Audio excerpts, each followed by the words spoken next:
Hey, everybody. Good morning. It's Sunday, October 20th, 2024. Welcome to my YouTube channel. My name is Teri Hunter. I'm an intuitive astrologer. I need to adjust my glasses. Thank you. And I'm here every Sunday morning at 11 a.m. Pacific time. And we look at the week ahead's transits. And then we pull a tarot card and do an angel reading for each sign. So here we are. We are in a growing opposition between Pluto and Mars.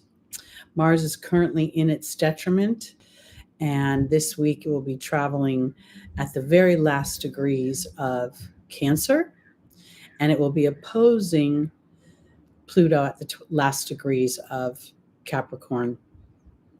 I think this is amazingly significant because this opposition will not happen like this again for the next 248 years. And we are going through a cycle in the United States where it is experiencing its Pluto return in Capricorn. So this is transformational in ways that I can't even begin to express. Good morning, Taylor. Welcome to the room. I'm going to just put this on live chat just to make sure I can see everyone. Okay. I want to bring this up because we are going into a presidential election in the United States. And while this is not a political platform, the outside environment very much influences our everyday lives. Now, this opposition between Pluto and Mars creates an aspect to Uranus and Taurus. And Uranus is retrograde at 26 degrees in Taurus. And this is significant as well because Uranus rules liberation. It rules rebellion. It rules the future. And so the opposition between Mars and Pluto is bringing up the underbelly of anger, frustration, power, and control. And if we look at the sign of Cancer, it is over not only the female, because Cancer is ruled by the moon, but it's also over our homes and how we live our lives, our everyday family lives. So this is so powerful because I just think that the next couple of weeks, God knows, maybe the next couple of months could be incredibly stressful in the outside world. I mean, literally the whole dang world, okay? Because the world has its eyes on the United States right now. So when we think about that these two planets will not meet in these signs of Cancer and oppose each other in Cancer and Capricorn for the next 248 years, the magnitude is just too much for my brain. So wherever this is happening in your chart, wherever you happen to have that access, there will be significant tensions. There will be significant awarenesses of power and control.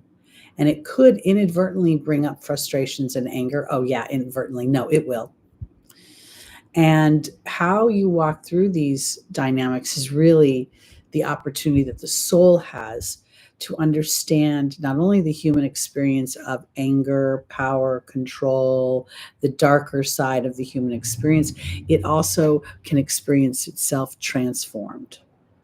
I think this is really powerful because by the end of the week, Venus will be at 11 degrees of Sagittarius, and she will start a strong conjunction with the great attractor.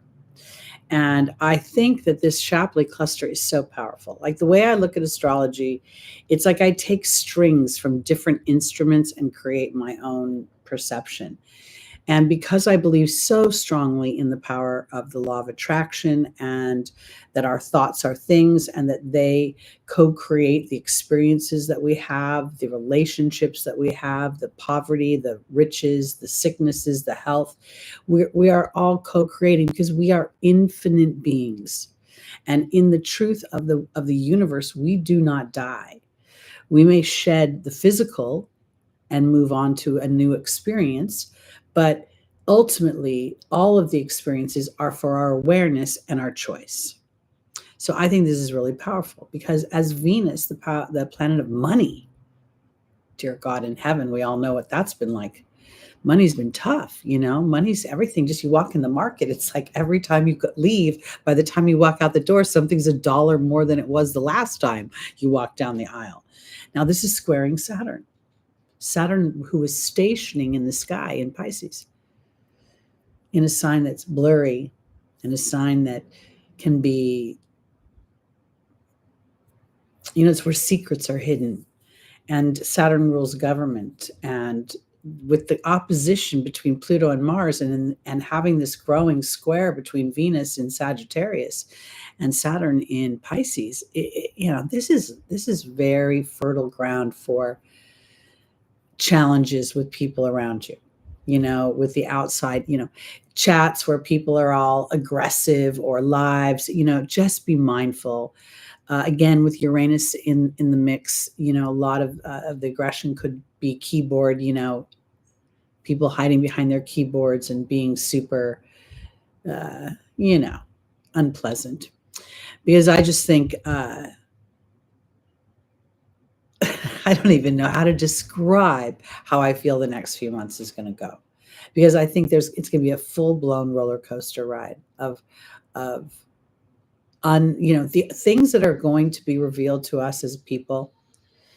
And I mean the world community, around the world, is going to be so powerful and so illuminating. And it's going to really call us to start to be more co-creative in our own lives, meaning more aware, making more Saturn type choices. Wherever Saturn is, it's moving into, it's going to bring up karma. First of all, it's going to bring up history. It's going to bring up something that offers a commitment and endurance.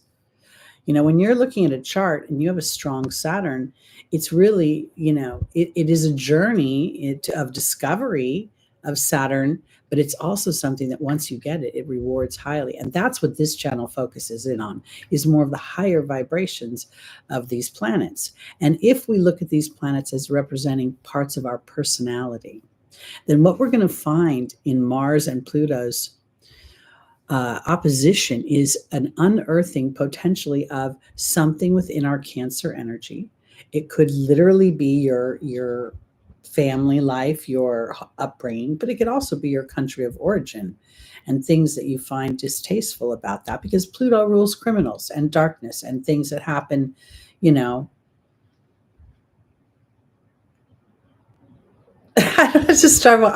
almost get a nervous laughter when I think about Pluto right now, because I'm a little scared. I'm not going to lie. Because the planning of the dark side feels like it's been going on for a long time. And we've been lulled into a false sense of security. And so as the dark side is revealed, we have so many, many choices. And I think that starts, first of all, with what we pay attention to, like what will we, if we find something that inflames us, will we keep going there? Don't do it. Okay, I'm going to say one other thing. And again, I don't really want to talk about politics here. I want this to be sort of a safety zone. But I must mention this because today is October 20th, and this is Kamala Harris's birthday. And I did a video on Kamala Harris's birthday and in relation to this full moon that we just had on my birthday last Thursday. Because, you guys, I think it's important. I haven't done a video on it, but I opened up and I looked at the synastry. I wanted to know about Kamala Harris's emotional body and how it plays out with the United States emotional body. And I'll just briefly say that her moon is in Aries, which makes her moon Mars ruled. Mars is not the most emotional moon. And then she has her Saturn conjunct the United States moon in Aquarius. This is significant because Saturn dries things up. Saturn rules limitation and it rules government. And so that's very powerful for me, because I think what we're seeing is not about two candidates. I think what we're seeing is about something bigger than that. and that these people represent something. So I just want to say that, because as things come up, and potentially as things are, Candace Owens is on a freaking mission, okay, to unearth all the lies and all the conspiracies attached to any ancestry, So I just feel like, be mindful, okay? Just be mindful so that you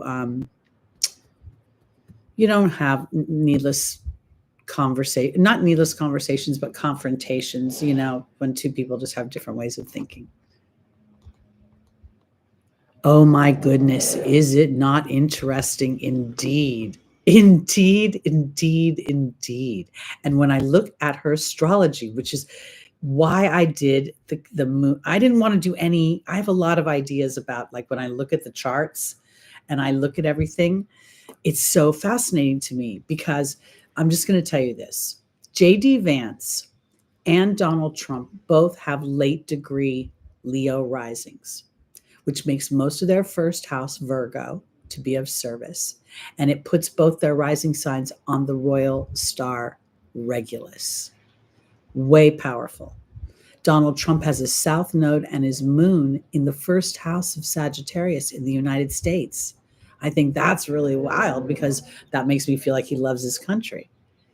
And so I'm just talking astrology here, okay? So I don't know if you guys have looked and all and poked around, but there's so much interesting stuff going on that I'm almost afraid to get involved. My Libra is like, just stay out of it, but then I have this great passion about it, because it's like, wow, look at this. I looked at it as couples, like, how would Kamala interact with the United States, and how does Donald Trump interact with the United States? I could not find Tim Waltz's birth information to look at that, so I didn't get a chance to look at how they would be as a team.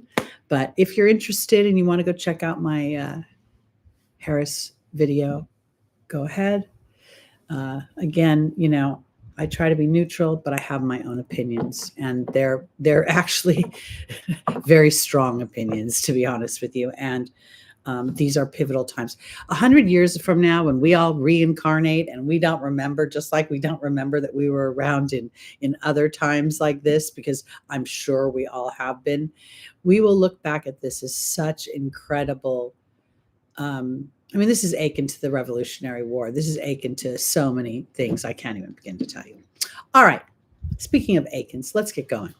Happy birthday, late born Libras, and happy birthday, early born Scorpios. You guys are in a very powerful place right now.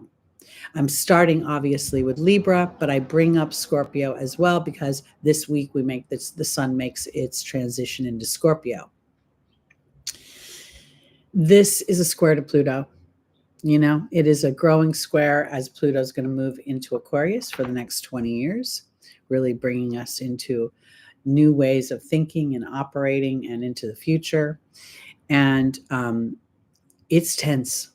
So the cardinal signs in Cancer are feeling the opposition, and Mars and Pluto's opposition. So we'll get to that when we talk about Cancer. But for now, with Libra and Scorpio, just, this is a time for gentility, because Pluto's calling transformation forth. And it never starts easily. The caterpillar has to first gorge itself and then emit an enzyme that breaks down its literal physical apparatus before it transforms into that butterfly. And that is the environment that we are in. So again, my theme for the next few months is going to be don't poke the bear, at least the bear All right, so we're going to start with Libra. And I got another new deck. I don't know if you guys saw, I posted, I'm going to start doing tarot card readings on love and money each month. Or I have this gal up in Oregon. I have two now. I have a team in Oregon. And my Callie is her name. And she's just doing a great job helping me with thumbnails and trying to look fresher as I age here in front of your very eyes. Okay, so Libra, what is your tarot card this month or this week? The the Hermit. This is obviously a card of meditation. Oh, I didn't tell you what the deck was. Sorry. It's called Why Spell Wild Reflections Tarot Deck. And look, it just happens to be the cover. The Hermit is a really interesting energy because there's a Saturnian feel to it. You know, there's a bit of Father Time we feel in the traditional Rider-Waite deck. We see that Saturn is playing a role this week with Venus in a growing square as Venus moves on to the great attractor. So I feel as if when I look at this, oh, isn't it a great deck, Stephen? I feel like I'm looking at this as connecting with the history of my soul. I feel like for my Libras, you know, you're a solar return. Pluto is squaring any, late planets in Libra. I have my Mars at 27 degrees of Libra. I've felt a Pluto square for so long. I'm exhausted all the time. I know that will lift, but I also know that I've been called forth to walk into the cave of fear. And I think on some level, this Hermit card is representing that.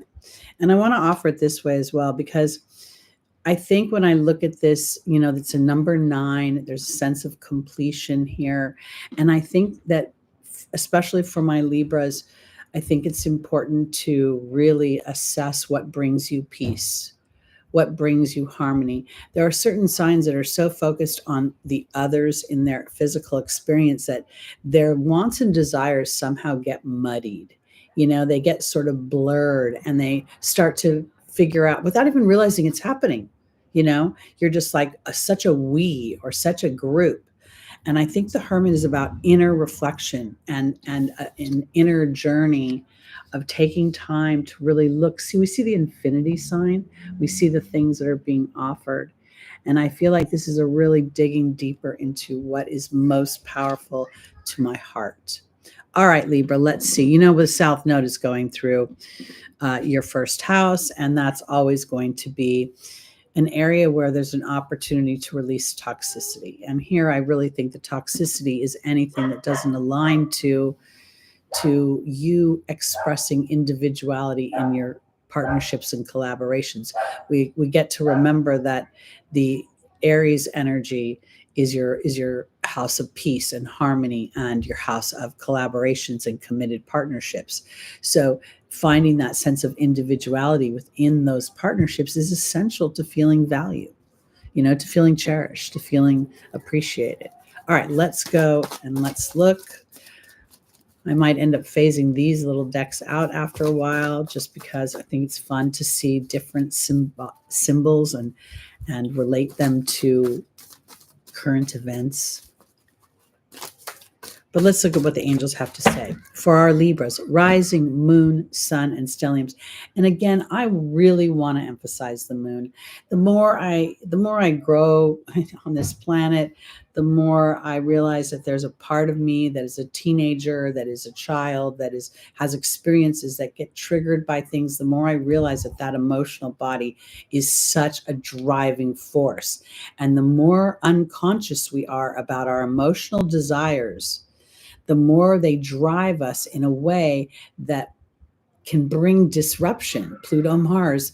And I say that because Mars can inadvertently brood and form resentments in things. So I think this opportunity to really reflect, to take time to, you know, I almost feel like the trees, the way they're depicted, create a V above this meditation.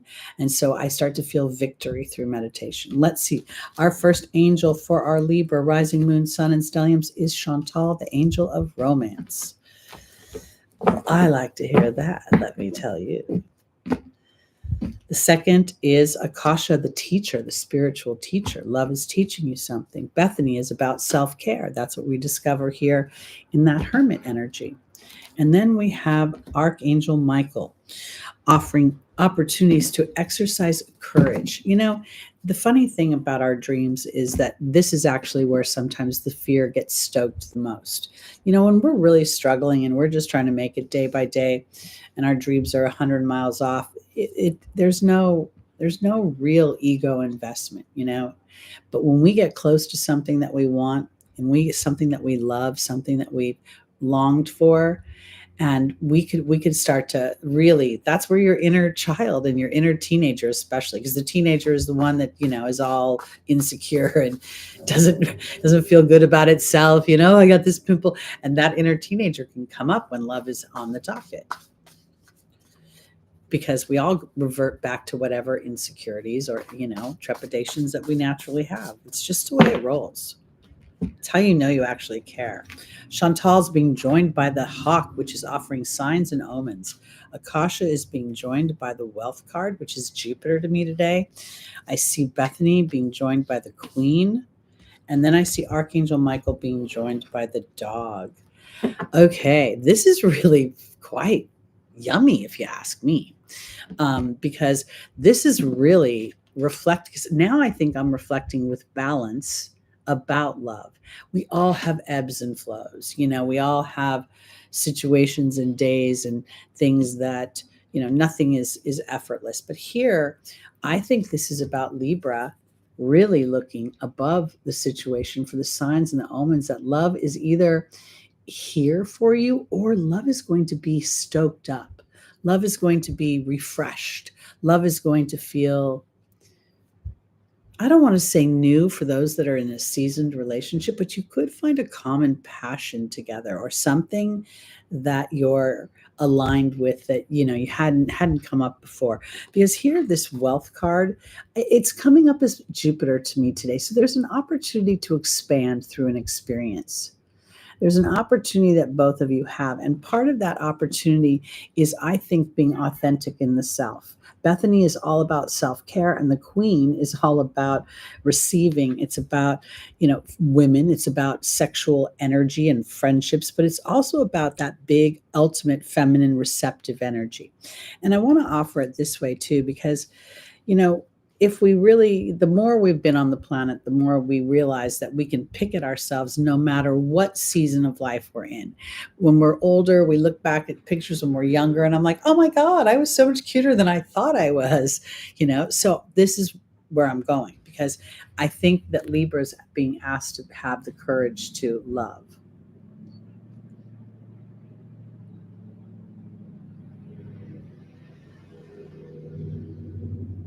So here, I really think that there's something happening where the South Node transiting through your first house, and regardless of, there's other aspects going on, but if we think about your ruling planet Venus squaring Saturn today, or not today, this week, and if we think about what potentially could be in your seventh or first house, we're looking at a reflection about love, about what it is that makes you feel loved, how you want to show up in love as an individual that then feeds the love. This individual part is super important because it feeds and it expands the love.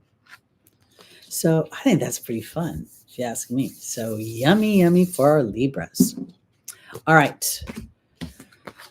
Let's go into our Scorpios.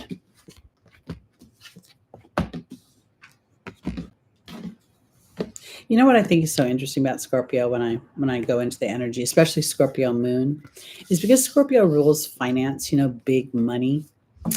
It can kind of drop two ways, because I always think Scorpio moon is super intuitive, but I don't feel like they know it. I feel like rather they it depends on the other planets, and obviously sometimes gender, but oh my God, Queen Leo, how funny. I'm so jealous. I want to say it this way, because Scorpio moon, I think that when you start to experience Pluto square, it's going to really task you to trust that inner knowing and to start to look at it as a tool for light, versus something trying to scare the hell out of you. And to learn how to communicate it better. But this is true for all Scorpio energy: Scorpio ascendant, Scorpio moon, Scorpio sun. Now, okay, we have a little bit of a challenging card here, because we have the Three of Swords. Always an energy where there's something that has happened that makes me feel betrayed. That's the first card. That's the first energy that we hear when we look at this card. It usually represents a cheating, someone who's stepped out on another. But I want to offer it this way because with Pluto and Mars being your ruling planets in an opposition, you are bound over this next few weeks to really discover something that's underneath the surface. And you may feel betrayed, but you may at the very same time, because I see that heart and I see that the way the arrows are going into the heart, it's almost as if there's an illumination of some kind. The first arrow goes clean through almost the center. The second kind of comes through, what would be the left side when we're looking at it this way. And then we have one that hasn't quite got into the heart in this deck yet. And it makes me feel like there could potentially be anticipation of sorrow because I have had previous experiences that have broken my heart. Let's see, because again, that Pluto, those of you that are early born, happy birthday this week, early born Scorpios, you're going to start to experience the square to Pluto. And, I want to just emphasize that for me, a square is sort of a fork in the road, creates this very tense energy where I feel like I'm like habitually I move this way. This is my reaction. This is my first thought. And then I got to slow it down enough and make a choice that is that really authentic, or can I stretch myself this way? So let's go in and see where we are going. Good morning, everybody. Good morning, Queen. I said Queen Leo. Good morning, Queen Leo. Good morning, Little Grasshopper. Good morning, Lindsay. Good morning. I think I saw Cece pops earlier in the chat. I said hi to Small Wildflowers. Hi, Stephen. Did I say hi to Lindsay? We are on Scorpio right now. We basically just started because we started with the birthday month, which is Libra rising. And we'll move on from there. All right, let's see where this Three of Swords presents an opportunity. Because you're on the cusp, is that what you said? What do I call born after the 19th degree, Libra? When you're born, I'm born with a 23-degree Libra sun, so I'm a late born Libra, but I'm also conjunct the fixed star Spica. So 19th degree is actually the Libra degree. I don't know the fixed star that's on, but that's, the 29th degree. Oh, that's significant. That means you're having the Pluto squares hitting you straight up right now. That would be this card right here. Don't mean to laugh, not laughing. Sometimes I get nervous and I chuckle a little bit. I don't know why. All right, here we go. First angel is the end of a life cycle, Caressa. We are now, something is here to comfort you. We see both of these characters are sitting by the water or in the water. There's a sense of despair, and yet there could be something so much bigger happening. This is what I want to offer those of you that, Mars at 26 degrees. Okay, that's, y'all feeling a square. Mars, you've got your Mars on my ascendant, Stephen. I have my Mars at 27 degrees. This is something that is, let me offer it this way. Sometimes when we walk through a darker season in life and it changes us permanently, it's not always to tank us. Sometimes the wisdom attached to it brings in a sense of, here comes Athena, of power and control over our lives that we otherwise would not have allowed ourselves. Here we go. We have Merlina, and then we have patience. All right. I think this Pluto Mars square, it's like your two ruling planets are battling it out. It's like roommates that are having a fight. And one's like, Pluto's like, look, I'm the man. I'm in Capricorn. I'm the freaking leader. You got to listen to me. And Mars is like, excuse me? I don't think so. And then Capricorn is like, wait a minute, dude, you're like in detriment over there. Okay. You're not really that powerful and you're just too hot and steamy. It's like they're fighting, and actually they really like each other. But for some reason, they're just not getting along right now. Caressa is being joined by the joy card. Whatever is ending, whatever the fight, whatever the opposition is that's affecting you. Okay, so Capricorn and then the Cancer energy. You can do the math. That's the landscape, because there's joy that will be offered. And I cannot help but think about some people who in the limelight, when I've looked at their charts, like Gwen Stefani went through a Pluto square and it broke up her marriage, and then it brought Blake Shelton in. So she went through a dark period, and then it turned very light. Athena's being joined by the High Priestess. Merlina's being joined by the Wealth card. And then Patience is being joined by the Baird. I want to offer it this way. You are closing a chapter on something karmic and historic. My head is itching. Like I feel like somebody's tapping me and giving me the goosebumps, because this thing about Scorpio. Okay, Scorpio is always, oh, you're the stinger. You're the intense, brooding energy, blah, blah, blah. You know what you are? You're also the eagle. The eagle is also a totem that represents the scorpionic energy. The eagle is the most majestic of the bird animals that flies and gives us omens. This is a time to get over your heartache. Sometimes, Scorpio, God bless you, love you so much. You're a fixed sign and you're intense and you're, deep and psychological. And when you've been hurt and you have not been validated for that hurt, you can inadvertently dig in and be like, okay, I can't get over this until you apologize correctly. Some people will never do that, because it's like these people are joy stealers. Don't let anyone steal your joy. Don't let anybody take, and God, I hate that word right now, but don't let anyone steal your happiness. Don't let anyone steal your focus. Don't let anyone steal your power.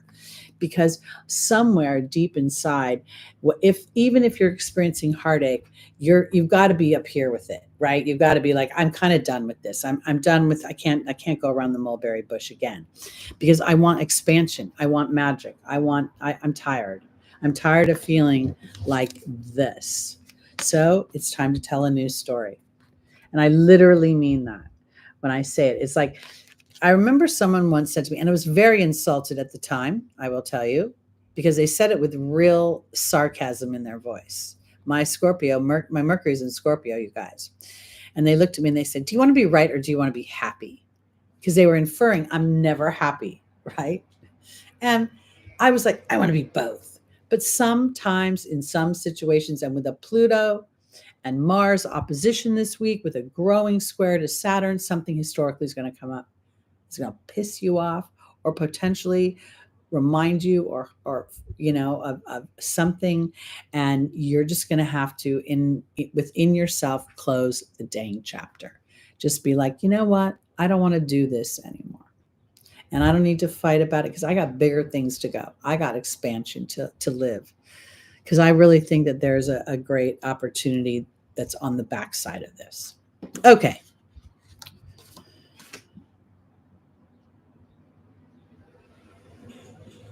Oh, wow. So you've got all that Libra energy. Saturn's exalted in Libra. Venus is rulership. Pluto's generational. That is very powerful energy, Lindsay. Very much so. Be interesting to see how they're playing with the other planets, because depending upon all those degrees, you've been having a square for quite some time with and a series almost of revelations within the genres of those planets. Oh, geez, you are Libra all the way through. You don't need to look at anything. I don't know what your rising sign is, but dude, you're just Libra, Libra, Libra, Libra, Libra. That's like a huge stellium. It totally trumps everything else. Okay, on to our Sagittarius's rising moon, sun, and stelliums. Okay, we'll put those over there. Well, it's interesting, because sometimes the squares, we initially feel like they're challenging, but some of those squares are kind of fun, because like having too much, like in synastry, if you have squares, Mars and Venus square can sound initially challenging, but it can be hot, hot, hot. So it really depends on the evolution of the people. The natal chart is a snapshot of the soul when it incarnated. Okay. Literally, as you took your first breath, snapshot. And this was the path you were going to walk through, the opportunities that you have. It doesn't marry you to those. You can evolve past them. All right. Sagittarius, your card is the transformational death card. Now, this is very interesting because when I look at this particular deck, I don't look at the book because I have so much history with the tarot that I just allow the symbolism to come through. And, we're talking about Venus approaching the great attractor in your first house of self. This is very powerful transit. Venus likes to be in Sagittarius. And I'm looking at this and I see this sort of, it almost looks like a spaceship. It doesn't look like a storm per se. There's some sort of wisdom being bestowed upon this herd and the man within it. And when I look at the idea that we're talking to Sagittarius right now, and there's horses here, when I think about the horse actually represented the very first ability for man to be mobile, to get further in distance, that there's something here, that there's a transformation of your beliefs in some way. And if indeed you start to recognize that your Sagittarius energy is magical, and any planets that you have, anybody who has planets in the sign of Sagittarius near 14 degrees, near 27 degrees, really tight orb on the galactic center, it's 2 or 3 degrees orb, but with the great attractor, you've got 5 to 10 degrees, I think, off the top of my head. That's very powerful for attracting what it is that you need. And this could be what the transformation is actually all about. Let's see. Because death is never really about physical death. It's very Plutonian. It means something happens that changes your belief system or changes how you view things. It did look a little Close Encounters to me as well. But I love that I'm on Sagittarius. I'm seeing a herd of horses. I'm seeing the stars. I feel like I'm changing my belief system. I'm moving in a new direction. I'm broadening in some way. And sometimes, I remember having an experience when I was in my 20s that was so earth-shattering to me that it literally flipped a switch in my confidence level. And it was the darkest situation, and yet it made me stand up and go, I don't think I'm doing this anymore. I'm tired of feeling this way. Okay, Francesca, what will you visualize? Negativity or what you want? Communing with God and the angels in the form of Layla. Shanti is offering peace, and Rochelle is offering you to come from your heart. Now, to come from the heart is really to come from the soul's truth, okay? The truth would be that you are a co-creator. The truth would be that you have the ability, as the magician would say, to and I know we didn't get the magician, but every human has a magician within them, as above, so below. This could be the transformation of your death. The death card could be the transformation of your belief system that you are not powerful. And Jupiter is retrograde in Gemini. So here we see in your 7th house, Jupiter's revisiting something about expansion within your collaborations and within the way you think, because it's Geminian. Okay, Francesca's being joined by the swan. That's transformation away from looking at things from the dark side. Layla is being joined by the stag.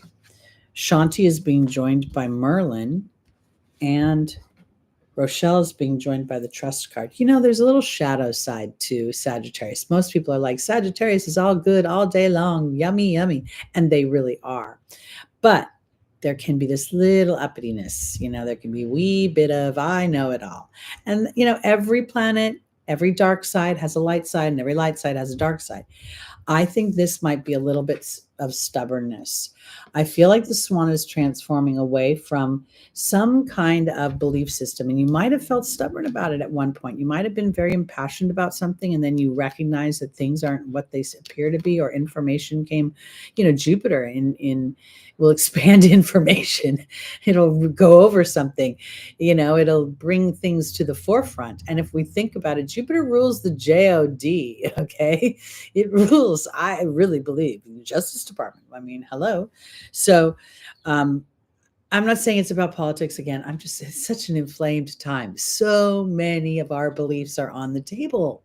So many of our, ways of living, because here is offered. There's peace and justice being offered. That's another thing. When that justice card came up, I was like, Sagittarius rules it. I'm seeing the horses. I'm like, don't be stubborn about connect with God in some ways about what is so true to you, because who rules the connection to God? But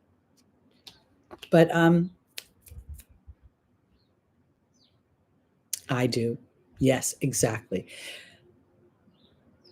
Sagittarius and Jupiter.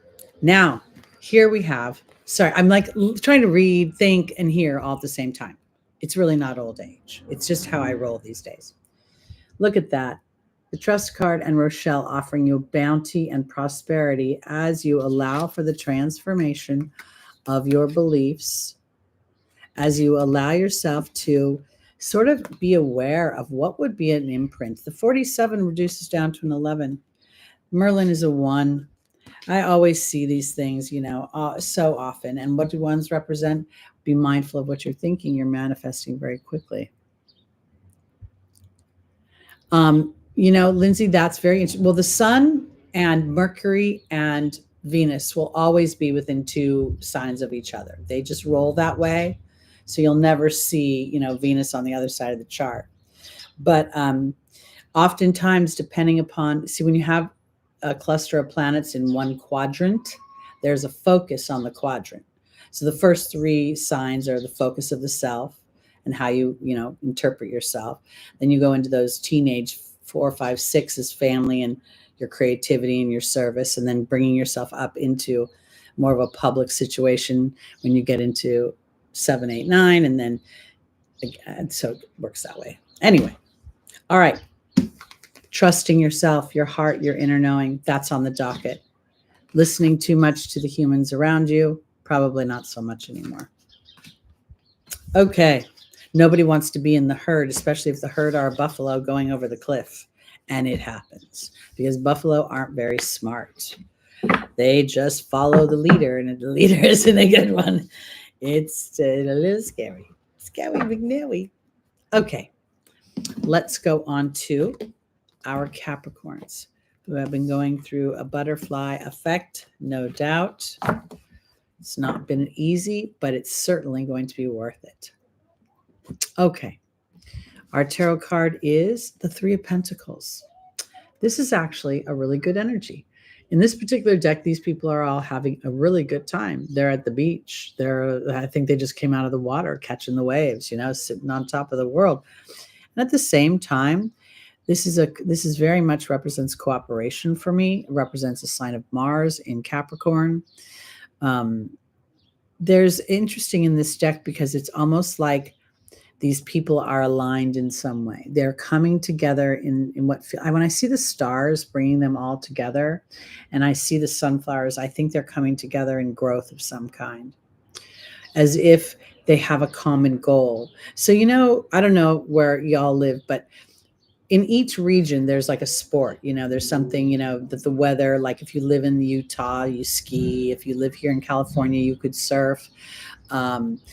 And sometimes when people get in the water together, they don't know each other, but they just have a common bond, and they get to know each other. And then if they go to the same surf spot, they end up knowing each other and somehow working together. That's what I'm seeing for my Capricorns. Now, let's also talk about how Capricorn is full of duty and obligation and being a leader and having the public eye on you. These are all wonderful things, but they're out of balance when all you do is work, work, work. This could very much be like, get some friends and go have some fun. Let's see where we're going. Take a vacation. Pluto's been working you over.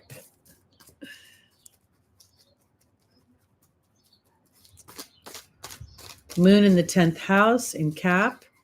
That's interesting. Juno is your marriage point. Lilith is sort of more sexy point.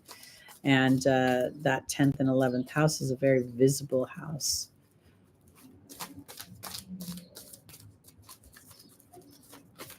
All right.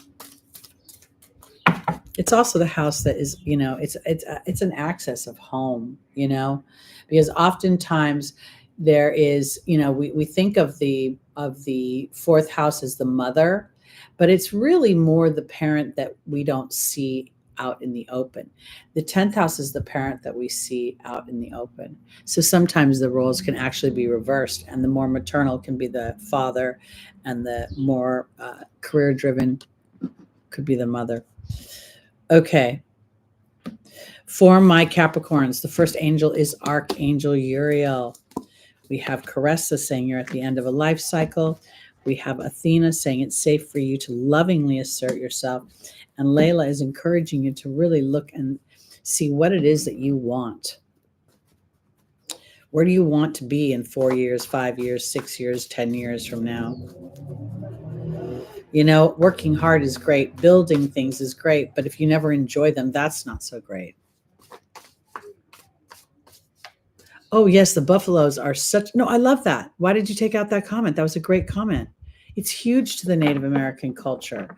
It represents prosperity. It represents... There's so much... When they would go on the hunt and they would bring back a buffalo, oh my gosh, not only could the whole tribe eat, but it would provide, you know, bone marrow and lotions and potions for healing. I mean, it's very fortuitous. They're just not the brightest animals in the world. Okay, Uranus is being joined for my Capricorns by the bee. You have had an awareness over your frustrations.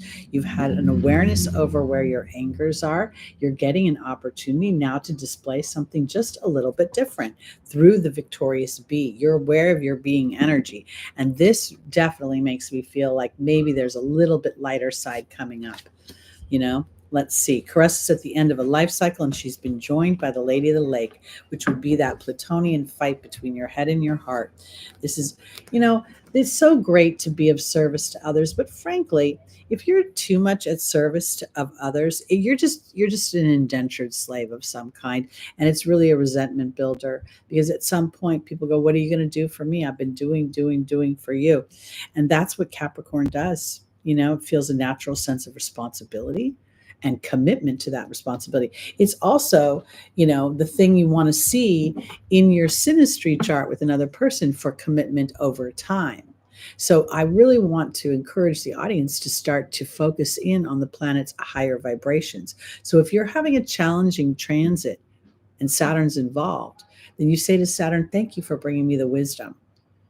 Thank you for bringing me, or right now, you might, as a Capricorn, be saying to Pluto, what are the last few things you want me to know as you're breaking up all that toxicity within my first house? And if for some reason that first house, you know, because you know I like Placidus for personal. So if you're a mid to late born Capricorn, we could be seeing Pluto not only, it could actually be in your second house. And it could be offering you opportunities for more money and wealth, but you're going to have to assert yourself towards things in a work situation that you find enjoyable, and find an enjoyable team that you can, so you can master things. Athena is being joined by the Truth card in the Angel's Advice, which is echoing the Lady of the Lake.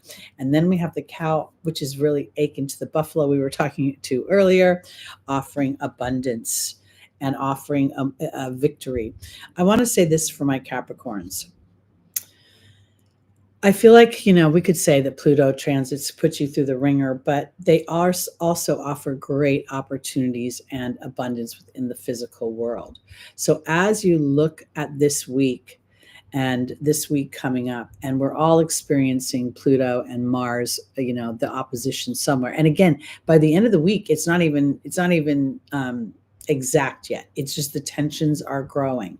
Now we know the environment, you know, is growing as we get closer and closer to November 5th and November 6th and November 7th, and Saturn is stationing in the sky to go direct on the 19th of November. So there's a really strong energy there. And that, so as Saturn stations, Saturn is like looking at Venus. Now look at Venus as money, right?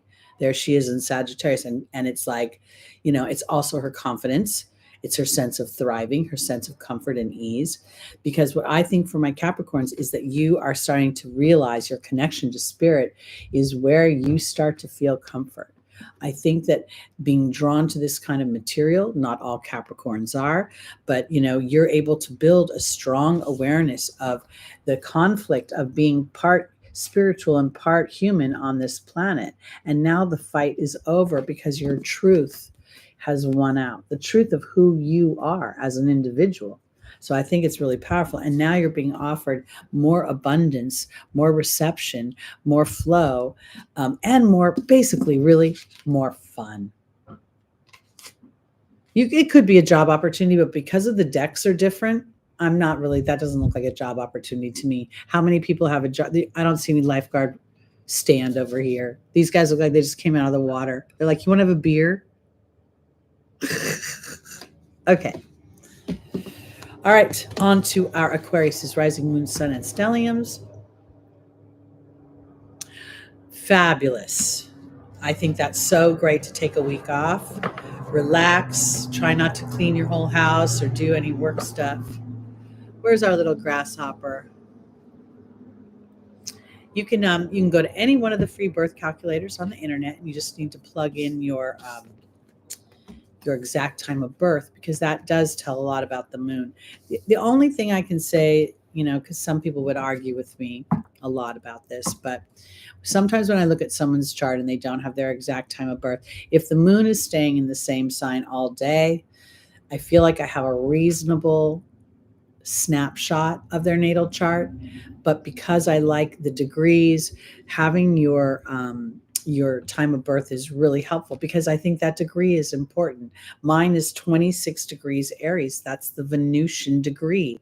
My nodal structure is at 3 degrees, which is how I think and how I speak. It's Geminian.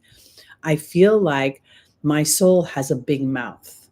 My soul has been like this, I've been more Mars. So my focus and my north node being in the 6th house of Libra is about creating balance and harmony versus just being, harsh and annoyed with people that don't align to me.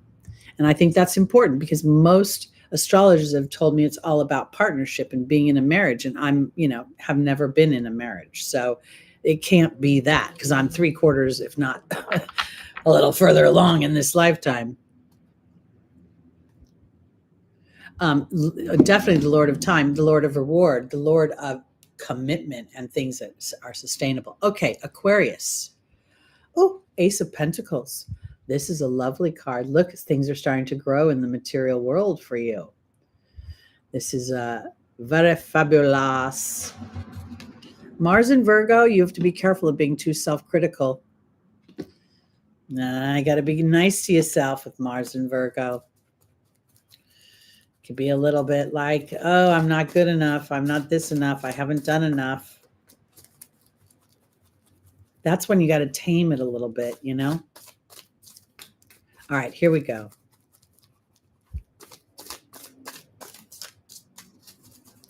Here we go. Here we go. Well, just because you know it doesn't mean you get to sit in it. It means you get to transform it, darling. Mars in Leo is, oh, how romantic and passionate is Mars in Leo. You're about to have your Mars return for the first time in 2 years. That'll be nice. Mars in Scorpio is the ruler of the house. Don't mess with Mars in Scorpio. It's like, don't lie to me. Mars in Scorpio. Don't lie to Mars in Scorpio. Big mistake. Big mistake, because they'll see right through your you-know-what, and they'll call you out on it. Okay. This is Aquarius we're talking about. We're just playing in the chat here for those. All right. Reach for the stars with your dreams and desires, with what you're planting in the material world, right? This is really this is the thing. I really want to offer this, because we are in polarizing times right now. No doubt, no doubt. But we do not have to succumb to the dark experience, the poverty, the lack, the dryness. We as a tribe, because we're aware that our thoughts are things, we can plant those thoughts in our manifestations in the material and represent something different. So reach for the stars, not just the stars like, oh, pie in the sky, wishing on a star. No, I am destined to have this transformation. Teresa is saying, please don't worry anymore. And that's not easy for Aquarius, because when they get caught up, with Aquarius, because that's the nervous system. Sometimes, Uranus can make you feel a little unsettled. I would just want to, when I feel a little bit on the darkness, I say to Spirit, what light does this darkness have to offer? Okay. Here we go. Shanti is the angel of peace over your worry, Aquarius.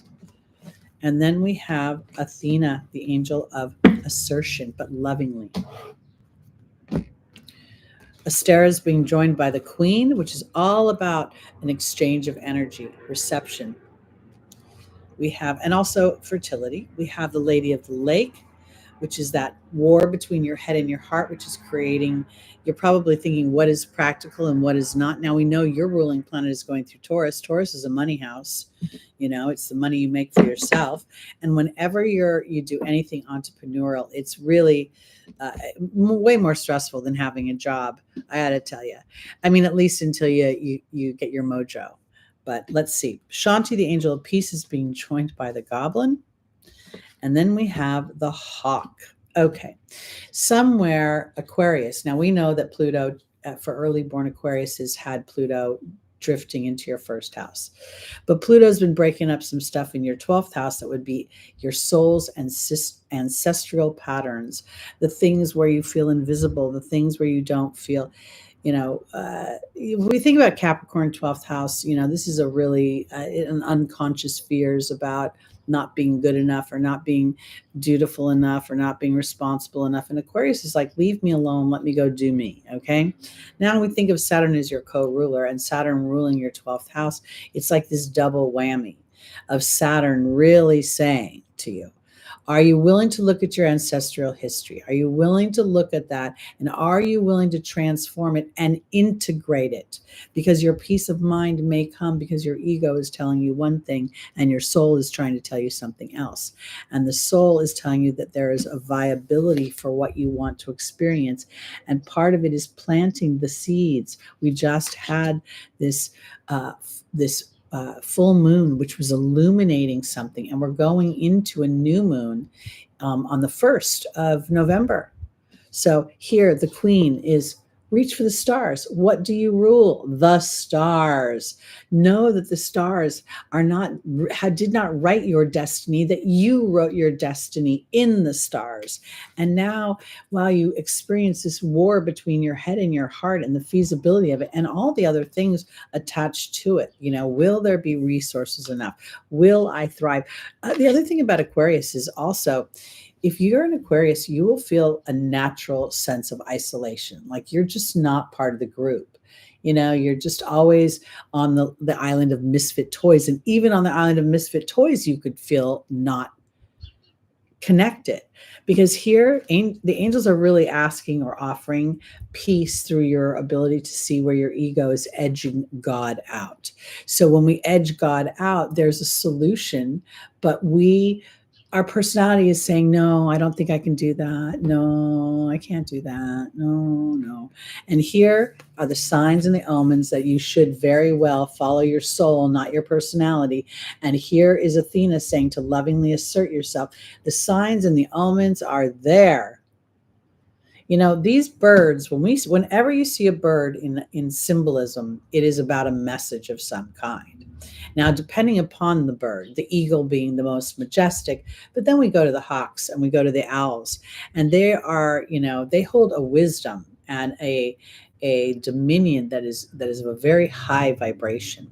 So Aquarius, this is really indicating that it's time to look to the future, that it's time to start to plant the seeds for the truth of what you want, because there's an opportunity to start to experience it in the material world.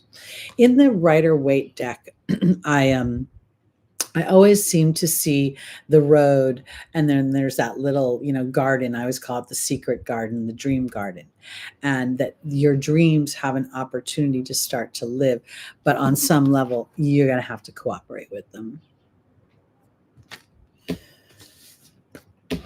I think so many of our patterns, not only our patterns of thought, but our patterns of emotion and our patterns of how we feel protected with spirit, they come from the imprint. And I feel like the human never really connects with the idea of achieving a place of balance, because balance is not about the release of something. It's not about it going away. It's about an integration and understanding that it's like a big seesaw effect. And the seesaw is no fun if it just sits like this. The scales of justice aren't even like this. The scales of justice ebb and flow. So that's how we get to connect to our own ups and downs, I guess. Okay. Recently, I've discovered a new teenager inside of me, although she's very much like the old teenager. And you should see the conversations that we have, because part of her is like, no, you're not good enough. And the other part is like, are you kidding me? Are you kidding me? Look at what I've done. Look at how I've grown. I'm much more than this one thing. And then the teenager goes, no, you're not as good as this. You're not as young as that. You're not blah, blah, blah. This is always going to be there. Always. But how you process her, because I just look at her and I go, sweetheart, you just don't know enough. You just need to allow for more information to come through before you make a decision. And the inner teenager comes up a lot when you're up against something that's super important to you, because that was the period of time when everybody else's opinion mattered the most. If you were going to have a good day, it was all whether the cool people liked you. And if somebody wanted to get up your grill, man, ruin your day. And that imprint just kind of takes us into all our relationships in our adulthood. So the reason I bring that up is because when you see the scales of justice going back and forth on you like that, you can sort of feel like, oh, of course, this is giving me an opportunity to display this evolved version of myself, or this more authentic version of myself, or this more vulnerable version of myself. All right, let's go into our Pisces. Oh, I love this lady, the magician. Literally, she feels magical to me. She feels like she knows how to transform the darkness. Here's this, it's deeply purple, by the way, but there's also this sort of, as it gets further down into the base chakras, it's as if she knows how to control. Look at her hands. She's like, I see the material, I see what I'm growing, and I have dominion over it.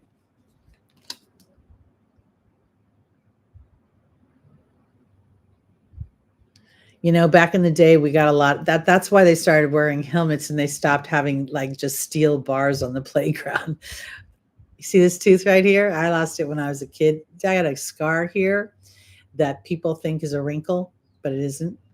So anyway, all right, Pisces, let's see where the magician is taking you, because this means you have magic, and you do have magic. Pisces, you are like, this is kind of the crazy thing, because Pisces is so empathetic sometimes and so compassionate that their magic is eclipsed somehow. And I think Saturn's transit through your first house is like, I don't think we're doing that anymore. I don't think so. I think we're going to start to live the magic. So let's start to show dominion over what you're creating. And people who have planets in Pisces, like people who have Venus in Pisces, obviously it's exalted. If you have Mercury in Pisces, you'll have sweet talk, pillow talk. Yeah, there can be some fun. And obviously if Jupiter's there, Jupiter's a co-ruler, so you'll feel a lot of things. But then, I got to tell you, at the same time, those planets can make the Pisces person very, they don't take action. That they'll sit back and they'll let the other person take action, even in friendships, in business relationships, in love relationships. They'll tend to lay back just a little bit, like, yeah, whatever. And that can be a little frustrating if you want somebody who's like, okay. All right, here we go. Pisces, our first angel is Desiree. The second is Seraphina, which is a happy change to the family. Yvonne is about vulnerability. And then Rosetta is about parenting and children. Let's see where we're going. Looks like family is up on the docket here for some reason. My love interest is a Pisces rising. I have a love interest. Don't tell anybody. I'm pretty sure he's not watching, so I'm not worried. All right, here we go. Pisces, Desiree is being joined by the fire fairy. Interesting. Seraphina is being joined by the king. Yvonne's being joined by the fear card. And Merlin is joining Rosetta. Okay. You know, when you have Saturn in your first house, you know, it's a little bit of a drag. I'm not going to lie. Saturn stationing at 12, 13 degrees right now in Pisces, just hanging out saying, I'm going to slow your roll because I want to know, are you a magician? Are you actually aware of what you're creating, Pisces? Are you intentional about it? Are you using your talents? Are you willing to transform? All those butterflies. Are you kidding me? Something big is happening. It's saying you have the magic in you, but how are you using it? Because when I look at this, I feel like Desiree is really Saturn and Fire Fairy is your creativity. So when I look at that, because Pisces is so creative, there's an opportunity for some sort of revisit in how you're approaching a situation. Magic doesn't happen because you push. Magic happens because you receive. So here, now the king is here. This feels like things pertaining to justice to me. I don't think it's a man's energy per se. And I feel like Seraphina talking about a happy family is what is being offered, as you are aware, with no frustration about your transits. So this is kind of what I'm saying, because Venus is making a square to, or beginning a square to Saturn. This could bring up your self-worth. If if you have other planets besides, you know, your rising, if you have your sun or your moon in Pisces, you could feel that your light is being extinguished. You could feel like emotionally you're invisible. But it's so important for you to see you and know that you are the driver of the bus. You are the magician. And that's where I think they're saying, in order to feel happy, it's about you taking a bit of authority for what you're creating, meaning paying attention to it. Like, I intend for this. Because Yvonne is about being vulnerable to fear. Okay, Yvonne is vulnerability, and here's the fear card.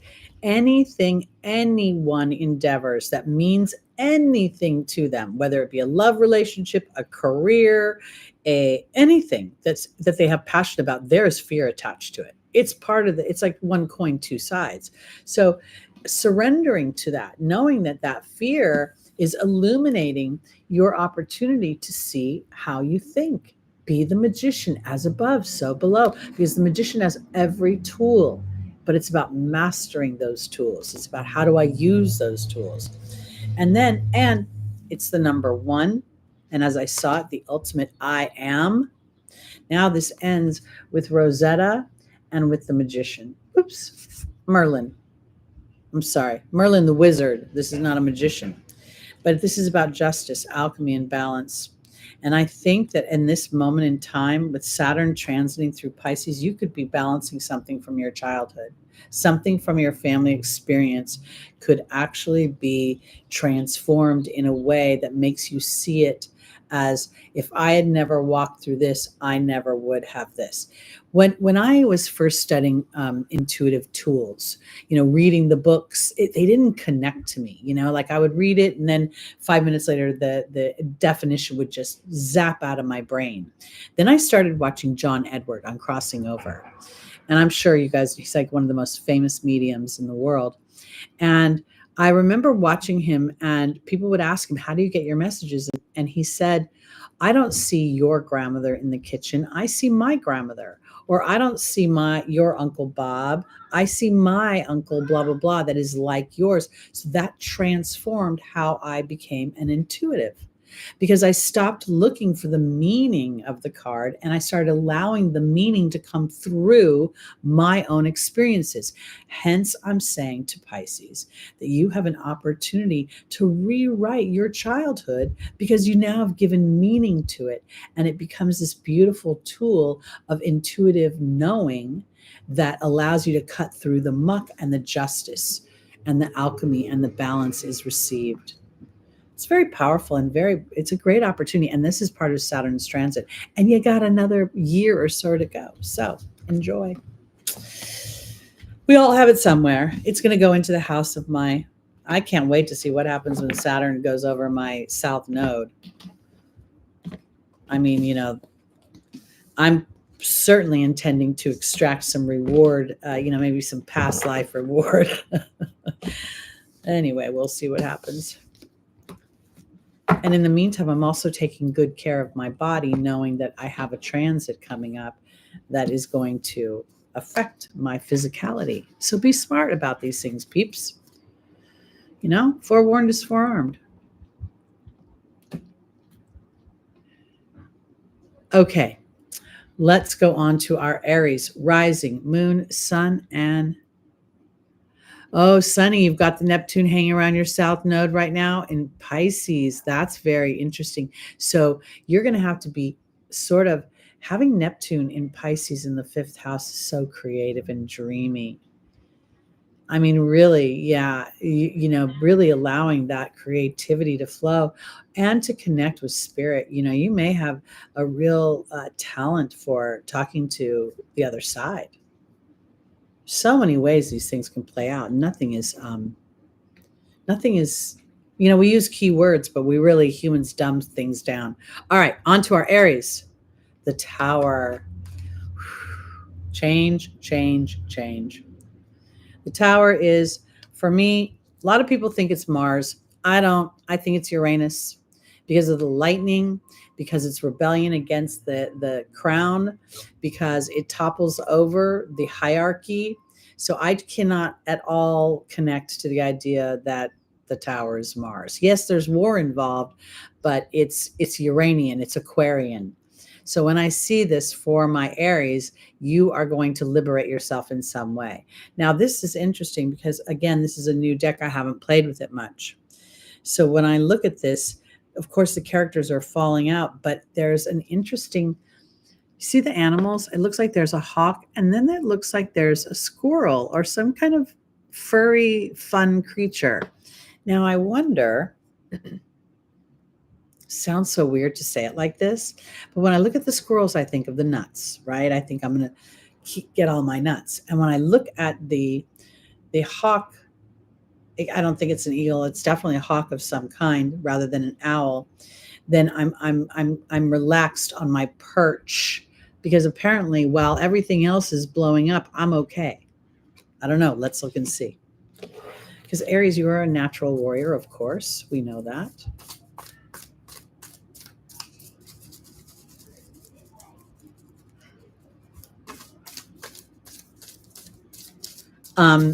Well, my Libra mom was one of the most violent, evil, repressive women. She was so anti-Libra, it wasn't even funny. In fact, to this day, I still, no offense to anybody, but I still take caution when I meet people born between October 3rd and October 5th. I still kind of take a little, my mother, she was just a nightmare. Okay. And so I don't know. I don't know her birth time. My grandmother did her chart, but I think when my grandmother, because she used to have to calculate it, I think my grandmother was literally horrified when she looked at the charts of the people in our family. Like, she's like, I can't tell anybody how screwed up they are. And I think my mom has a lot of 12th house crap because she just lives in her bed. She's been a hypochondriac her whole life.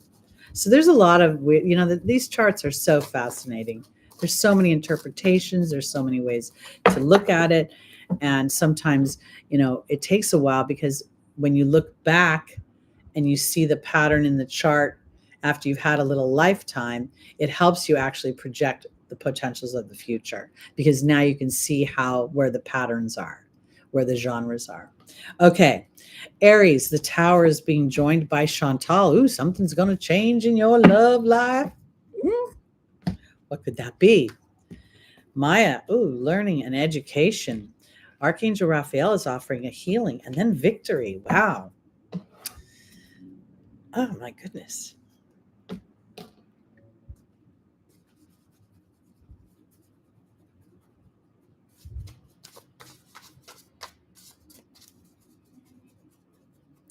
Well, again, there's so many different, if you think about the sun in Libra, it's in detriment. It's not powerful. And oftentimes Libra's problem, I'm a Libra. I can say this with my sun in Libra and Mars right there.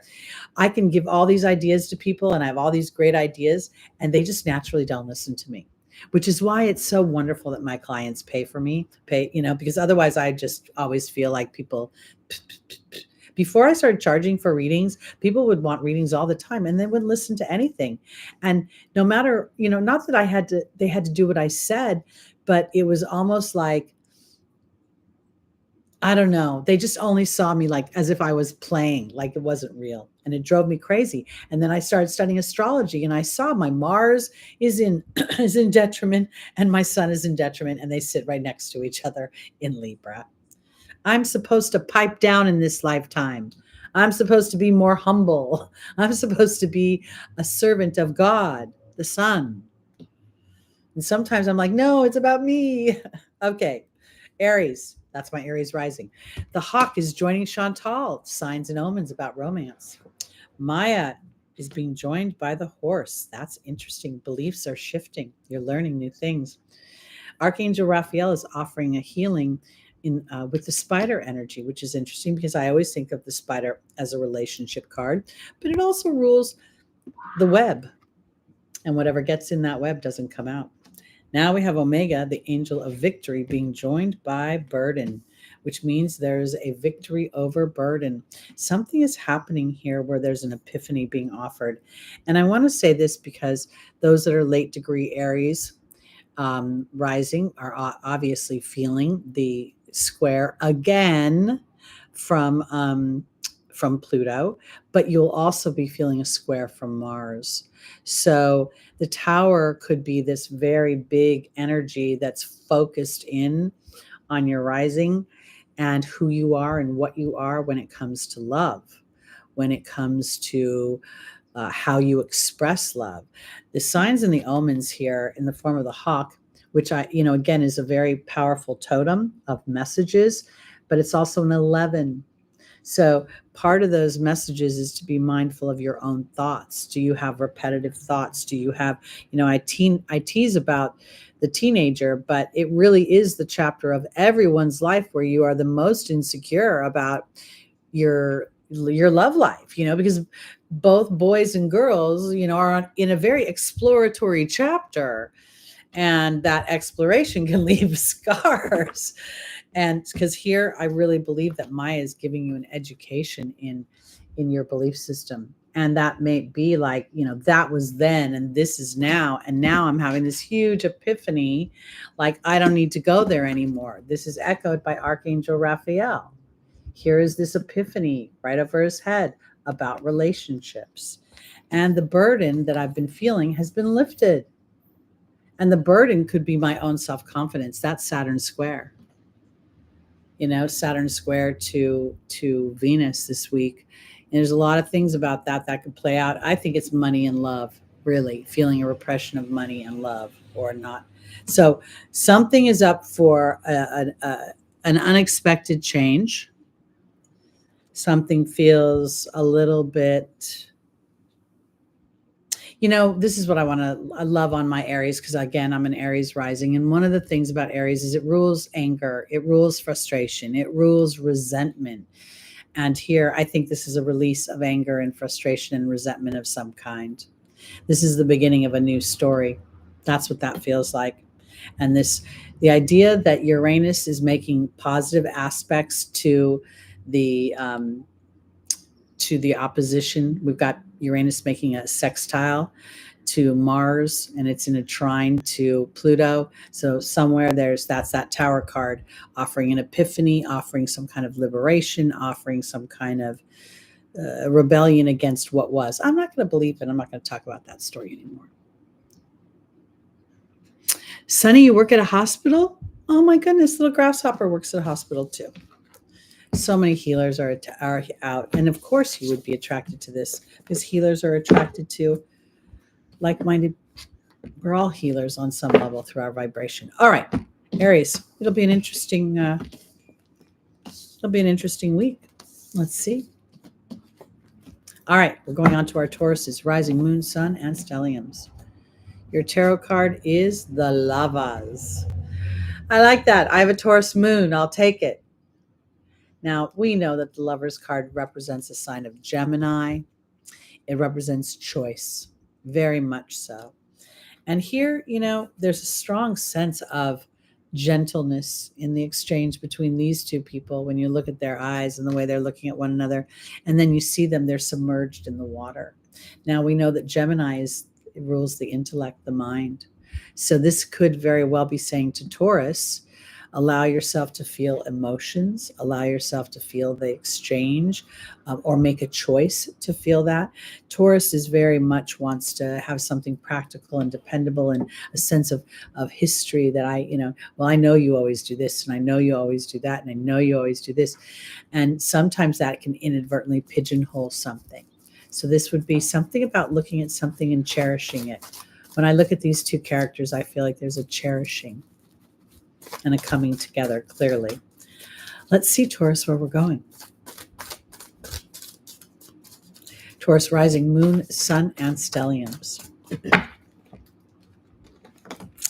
Our first angel is Vanessa, the angel of faith over fear. Then we have Oceana, which is all about trusting your gut, lovingly move through your truth in a situation. We have Xana, the angel of protection. And then we have Ray, connecting. I wonder if this is a soul connection for you, Taurus. Or a soul choice for you, one or the other. I remember when I first moved into my place in Laguna, I walked in here and I'm like, I can't afford this place. I can't afford this. Is crazy. I can't afford this. And literally in my head, I heard Spirit say, you can't afford not to take this place. I listened to my soul. I didn't listen to my personality. Okay, Taurus, we have Vanessa being joined by the horse. We have Oceana being joined by the goblin. We have Xana being joined by the restriction card. And then we have Ray being joined. Oh, you're going to have to make a choice. This is a choice. This is definitely not representing a relationship. It's representing a choice. Now, the challenge of Taurus is that it does not forgive easily because it remembers. And if for some reason there have been a slight and there's any sort of superficial information or apology, Taurus won't get over it. Taurus needs authenticity. So Vanessa is about faith over fear. And this card is literally talks about accepting help and delegating authority. And when I look at this, I wonder if this has something to do with being able to move. I'm not really getting that Jupiter feel right now. I'm not getting the Sagittarius feeling. I'm like, I want to move. And I wonder if potentially Taurus is stuck in relationship or stuck in lack of relationship. And so I'm looking at this and I'm wondering if your ego is messing with your destiny. Sometimes people will say, hey, it hasn't happened. I'm 35 years old. It's never going to happen. And I think to myself, you could live to be 90 and you're going to judge your life now on this. There's something going on here where Taurus, it feels like you're not connecting to a soul's choice. You're looking at what you've historically experienced, because I feel like you're being protected. And when I think of your ruling planet being Venus and Saturn making a square to Venus this week, which will be even tighter next week, you could feel a drawing up of something. You could feel that, situations are not turning out the way you would choose them to be. And when I look at this Lover's card, again, there's not a lot of Lover's energy in the rest of the spread. So it might be about having compassion and gentility as we look at the way these lovers are looking at each other. The sun will set and the sun will rise again. Because I think you might be frustrated about something in the material world. That could very well be Uranus's retrograde too. And this is a time to connect with your soul and connect with God to find your power. There have been some situations in my life where literally there has been a disruption that was so infuriating to me. My birthday was on Thursday, and I remembered that in 2023 on my birthday, I was my landlords were just complete a-holes, and this guy was just railing me, and my whole birthday was terrible. It was like a big argument and fighting, and here it is a year later. And the reason I say this is because over that year, the choices that I chose to make as a Taurus moon were not easy, but I feel like I'm extracting wisdom from my soul versus what I'm walking through in my personality. And the personality may be getting an opportunity, AKA the ego, to exercise a soul's choice. And without the disruption or without whatever the challenge is, you couldn't make the choice. It's kind of like, I've been very aware recently of like how I view things. Like, if I'm, not communicated with quick enough, how am I viewing it? Am I seeing, oh, they're ignoring me? Is that my go-to? Or they're busy? I'm just aware. All right, here we go. Gemini, rising moon, sun, and stelliums. Ooh, the King of Pentacles. This is a nice money card. Money, money, money, money card. This is the master of money. It's got a very Taurus energy to it. We just finished Taurus. And this guy looks like he's on a ship. He's got a wheel in his hand. We see the sunflower. So something is blossoming. It's a very strong earth energy with the brown in it.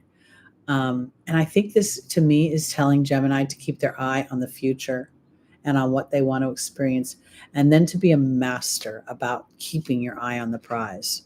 No matter what terrain you have to emotionally traverse, keep steering your ship towards your truth. There were many years before I was able to be an entrepreneur and work for myself and have the freedoms I'm experiencing being an entrepreneur. And I thought they were freaking pipe dreams because my dreams were weird and very Aquarian and very out there. And at the same time, I just kept having this soul's calling every day. When I would get into take a shower to go to work, I would have this mantra. I am a harmoniously wealthy, financially free, spiritual healer and teacher. All of my needs are met and provided for at every moment. Money comes to me easily and often, and I am enjoying my work and my client base. And I didn't even have work or client base, and yet that became the truth. Okay, because I want to start to encourage my Geminis to start to tell the story, whether or not you're experiencing it. And so you can start to master bringing this into your material world, whatever it is you want. Our first angel is Fiona, saying, now that you ask God and the angels for help, be open to receiving. Continue to steer your ship towards that very solid. Yes, I hope you're listening. Love you so much. Okay, Fiona is being joined by the very vulnerable. You have to be vulnerable to anything you want. It's just the way it rolls, man. You want something, you're invested. It's a vulnerability. Welcome, Dan. Good to see you. Then we have for our Geminis, Layla, spend time talking to God and the angels. It's really doing these mantras. And again, I think the shower is a perfect time to start to have these conversations. Now, it is slightly frustrating because I do have inspirations that by the time I get out of the shower, dry myself off, they kind of evaporate. I might get myself a little water notepad, but because something's steering you to more solid material gain, and there's the protection angel. All right, here we go.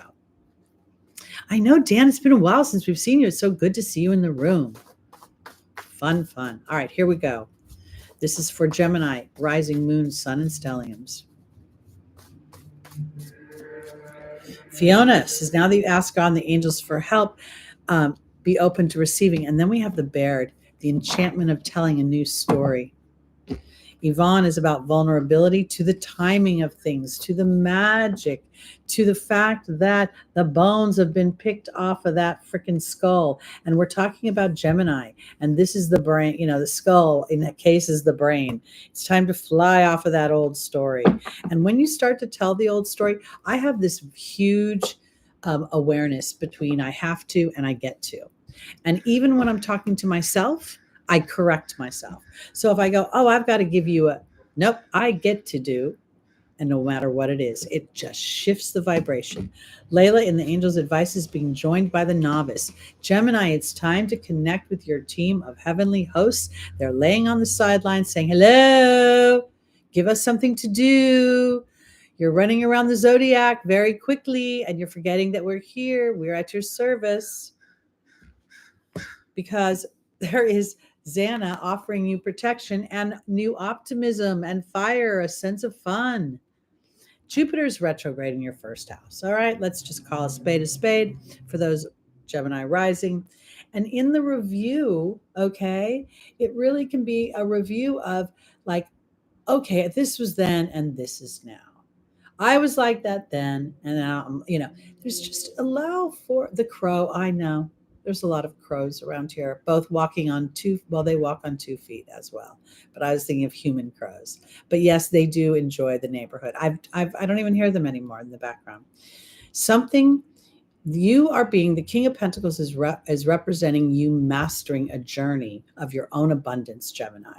And your abundance is not dictated to money. It's dictated to whatever you want to experience in the material world. So that crow could have been screaming because it's time to just fly off of this dead skull.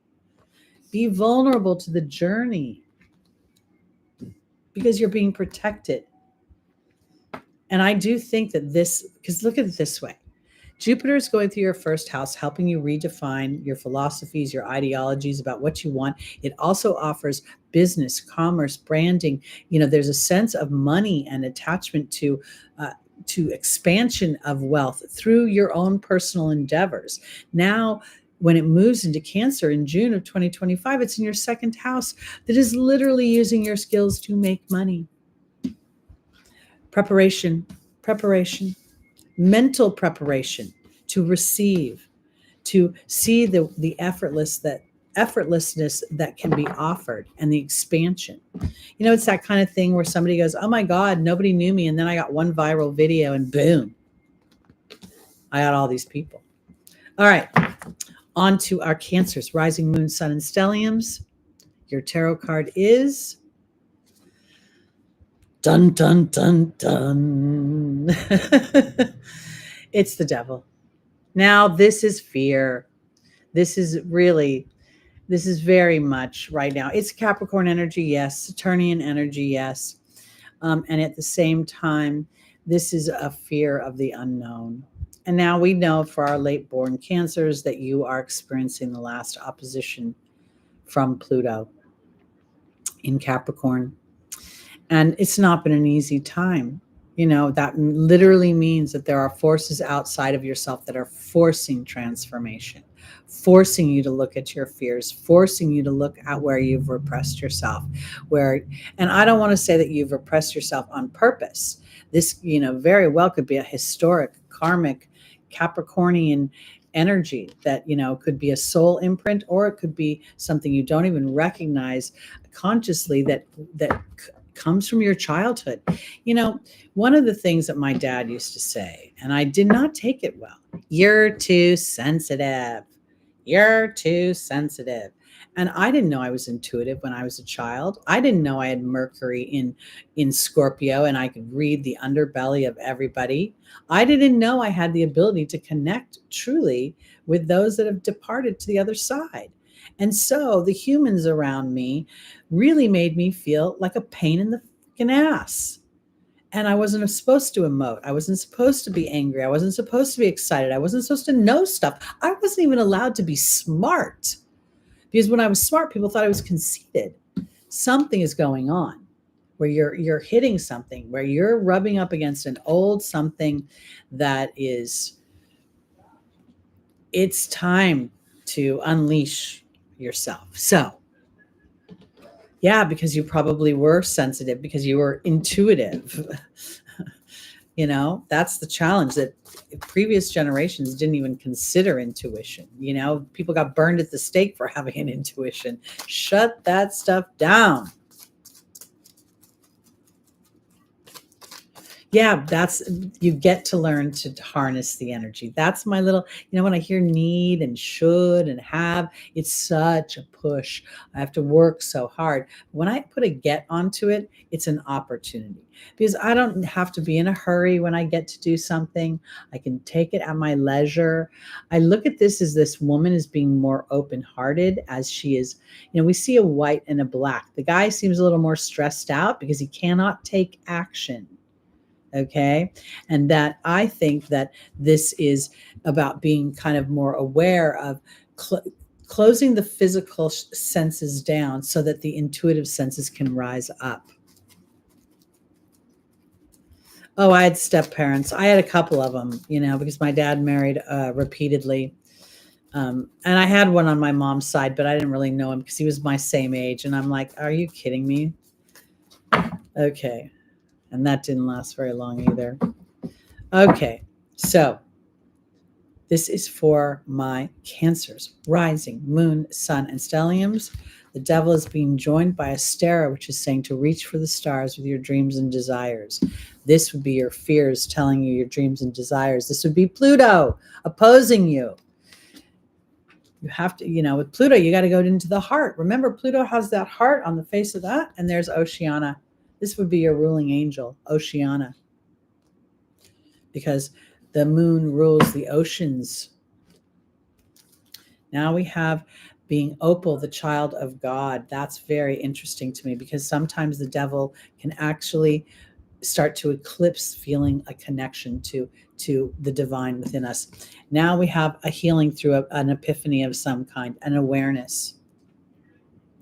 I never, ever, ever felt better doing a releasing ceremony. In fact, I remember I would have, as an Aries rising and a Taurus moon, I would have spent hundreds of dollars to go to these. I remember there was this one woman who actually, what was her name? Eagle Woman, I think it was. She was actually featured on one of the Real Housewives. I think it was of Beverly Hills or Orange County. But 10 years ago, Eagle Woman came and did a ceremony for a bunch of girls I know. I went to it. I went to a couple of them, actually. And I remember I enjoyed dancing. I enjoyed that, but I wasn't getting any of the releases, because for me, spirit was like, you're never going to release anything. You're hardwired to remember it. The devil will always make you remember where you've been hurt. So when you integrate it, you are empowered by it. And I think that's so important because for Cancer, the opportunity is to trust your intuitive knowing more, to not be so, oh, let me help you, let me nurture you, let me hope you'll do this for me later. Whatever that opposition was getting in your way to wake you up to take care of you. All right, here we have Astera is being joined by the Wealth card. Today, the Wealth card is like Jupiter for me. I just see expansion. I see a bigger picture. Oceana is being joined by the Focus card. Focus on the truth of your emotions, not your fears, but what you really, really want. Now, Opal is being joined by You're a Child of God. And today, this Baird is no longer anchoring me to my history, but actually offering me an opportunity to tell a new story. So that's where I go back to my affirmation. Because in the beginning of my affirmation, I am a harmoniously wealthy and financially free spiritual healer and teacher. When I created that statement, I was very aware of the limitations of numbers in my head, of how that would play out. So I was trying to open it up so that spirit could inspire me versus feeding the fears I had of being exiled, not being right, not having a traditional psychological education to back it up with other humans. Archangel Raphael is being joined by the movement card. Cancer, you are going to get, you also have been having Mars go through your first house. So you could actually, what this spread could be reflecting is if we think about the axis of Cancer and Cancer first house, Capricorn seventh house, you could be dealing with old issues that you have an opportunity to rewrite, because when you take the devil card and you flip the word devil, you get the word lived. So this is about you reaching for the stars for your own expansion, being aware that Mars could be making you have to address your own hidden resentments and angers as it Transits your first house so that you could be the hero in your own life by being authentic to yourself and focusing in on what's authentic to you. And that's where the real, I don't believe in healing. Healing is just a fake word to me because there's no healing. You aren't broken, but there's balance, and balance is a flow. It's not like this. And there it is. Movement. You know what? Sometimes you got to do that, Lindsay. Sometimes you got to do that because the other humans around us are living in the herd, and they don't understand. They just don't get it. And you're like, wait, I got to individualize so that I'm not in this herd. I'm not being swept up in something that is not me. And for Cancer, that's so difficult because they are the mom of the herd, essentially. All right. On to our Leos, rising moon, sun, and stars. And how fun will Mars feel when it gets out of the ocean, back onto the beach and laying in the sun, where it gets to be all hot and fiery again and passionate. Mars in Leo is passionate, passionate, passionate. Whenever I think of Mars in Leo, okay, I think of this scene in a Kevin Costner movie, and I'm pretty sure he has a couple of those, but he picks this girl, they're in the kitchen, and I can't even remember who the actress is because I was so focused on him during the movie. He is one of my celebrity crushes. But he picks her up and he puts her on the counter and he kisses her like his life depended on it. And that's what I think Mars in Leo is. Just like, so let's see. I know it's not happening yet, but I just was jettisoning myself into the future a bit.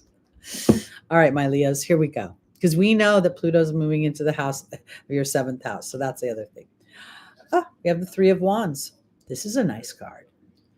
I've actually been in a little place just like this, sitting in a little cabin overlooking the ocean.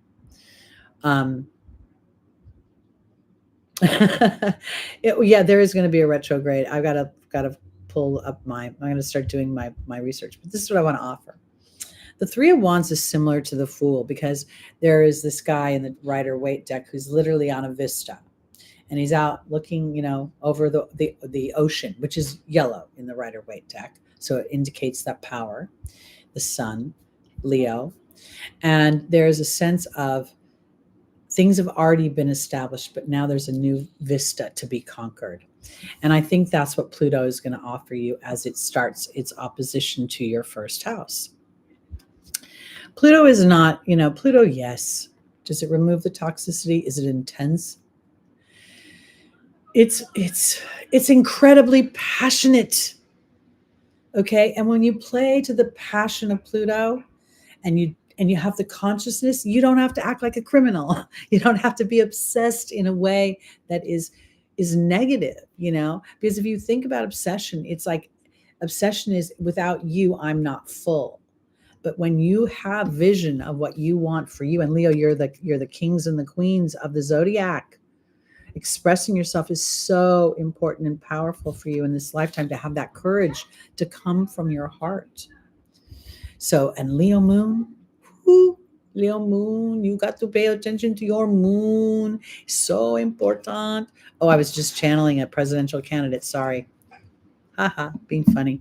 Okay, here we go. We're all so sensitive these days. Our first angel is Astera. Our second is Rochelle. The 3rd is Celeste. And the final is Grace and Antoinette. That is awesome. We've got Reaching for the Stars. Again, this is like allowing yourself to dream big. And as Pluto moves into Aquarius, we are going to change the way humans think. The reality that our thoughts are things, that this is an attracting universe, that our focus, we've been so pummeled with fear for so long. Every freaking television show, especially if you I like General Hospital. I've watched it my whole life. I blame my mother, but it's just the way I roll. And every commercial during daytime TV is riddled with big pharma. Riddled. Subconsciously, it hits us, right? Thank God I'm an older woman because I remember and I can hold on to yesteryear and not be sucked up, because this is what I'm saying.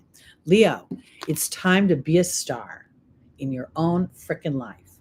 It's time to follow your heart and to shift into that place, both mentally and physically. So when I look at Celeste, she's talking about shifting into a new home, a new place of employment. Where is home for Leo? It's in fun. It's in pleasure. Oh, absolutely. It is beyond. Yeah, we're working on all that. It's been going down for a while. I've been talking about it for a long time. Spirit shows me some pretty long-term transits. I don't know why they do, because everybody expects it to be now. Where's Madge? Exactly. She was so pleasant. Madge was always so pleasant. She was the palm olive lady. Where's the Lay's potato chip guy? You know, he rips the, where, I just like, where are our, where's Toucan? Although the cereal's all poisoned now. But I digress. I digress. Leo, Astera is being joined by the Wasp. Rochelle's being joined by the King. Celeste is being joined by the Cow. And Grace and Antoinette is being joined by Merlin. All right, if you have felt thwarted up until now, if you have, where's the beef? I don't like, where's Mikey? He'll eat it. Okay. Astera is being joined by the Wasp. Up until now, you may have felt slightly thwarted. There's lots of things going on. And whenever Pluto makes an opposition, something outside of yourself is transforming you in some way. Something is bringing some sort of upheaval, some sort of rebirth of some kind. And I believe that part of that, the challenge with the Leo is, am I good enough? Will the audience like me enough? Will they find value in me? And then not caring about the audience at the same time. Total conflict. I want to be me. I don't know how to be me. This is all back into this Three of Wands, okay? This is a fiery, passionate energy. So we're seeing Leo. This does not represent Leo. This actually is Aries energy. But at the same time, there's passion as they are. It's time to be the authority in your own life and follow your heart. Because as you do and you get the job you want, or you start to pursue what your talents make you feel the most thriving, you will thrive. And the Grace and Antoinette and Merlin offer you a new look, compassion for yourself, as you recognize part of my journey of life has been very, a lot of it has to do with insecurity. Am I a good enough intuitive? I'm not like anybody else. I always Terry-ize everything. I cannot follow the same path twice. I did a radio commercial once, okay? And this guy really liked my voice. I don't know, the older I get, the more I think I'm sounding like my mother. But anyway, at the time I was in my 30s, and it was a Blockbuster commercial for the radio. And he said, Teri, just say this at the end. It was like 3 words. I could not get those 3 words out the way he wanted it. I knew then I could never be an actress because everything is emotional for me. I communicate emotionally. Where I'm going with this is that you go from being a little bit pissy to being like, I got this. I understand the ebb and the flow. I understand that one thing might feed another. I understand that I'm fabulously flawed. Do you know how many times I have screwed up when I listen to a video and I think I said one thing and then I said another, and I'm talking so fast? And then I'm like, am I losing my mind? No. I recognize that I'm an intuitive. So part of me is listening over here. Part of me is looking at you guys over there. Part of me is being Teri. Whatever is going on with my Leos right now, it's time to look to your future, to start to see the magic of your future, to put down any anger and frustration that you've presently had, and start to really put some emotional spit and polish. It is just and fair and time to be the authority of your heart, which you rule. And I swear you'll make more money. So, go for that job, reach for that star, start that podcast, whatever the case may be. Okay.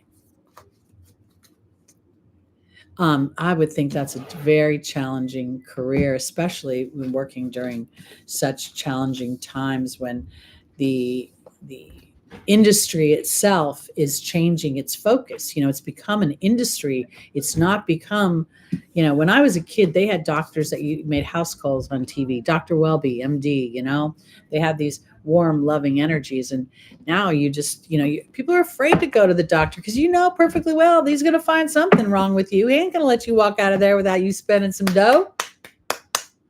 We don't want that anymore. We're done. All right, we're going on to our Virgos, our last sign of the day. And I talked a lot today, trying not to do that, but I can't help myself because I think my lips are going to be moving after I'm dead. Totally toxic. I can't even tell you how. I mean, I've got to make my fire cider for the season. Haven't done that yet, but I'm really excited about what Spirit has brought me to in the way of natural healing and how I felt. And I'm going to tell you guys again, if I haven't told you or you're new to my channel, a fitted grounding sheet is the best freaking thing I ever bought in my life. Amazon, it's a fitted sheet. It plugs into the grounding little thing in the electric socket, no electricity, and it is a magical thing on my body. Magic. So get one. All right, Virgo, let's talk about you. You have the 9 of Cups, wish fulfilled. Wish fulfilled. This is wonderful. I know, Queen Leo, it's really heartbreaking. But sometimes we need to get to that bottom of the barrel before we lift up and say, I ain't doing this no more. All right. See, there I have these weird accents that come out. And then now I can't feel like they're fun. I feel like I'm acting like some strange lady with a cackle. Okay.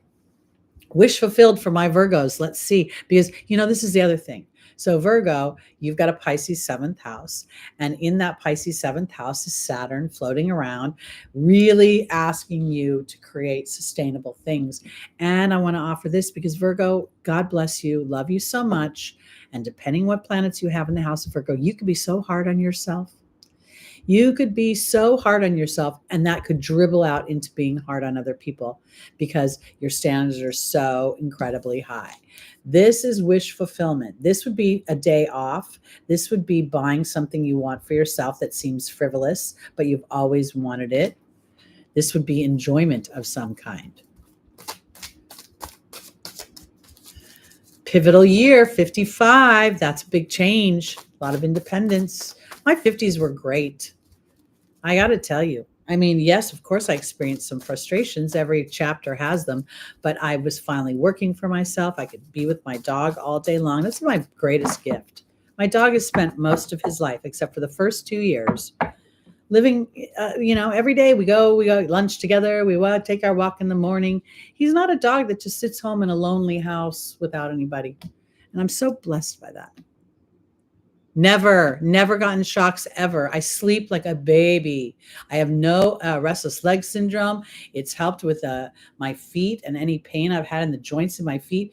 I'm telling you, this thing is magical. I literally feel like I'm 40 years old, except when I look in the mirror. And then I feel a little tired. I got new face cream. Hopefully it'll help. It hasn't arrived yet. All right. Sorry, Virgo. I know you want me to move on. I'm not following my rules. Shanti, the angel of peace, is being offered. We have Astera again, reach for the stars.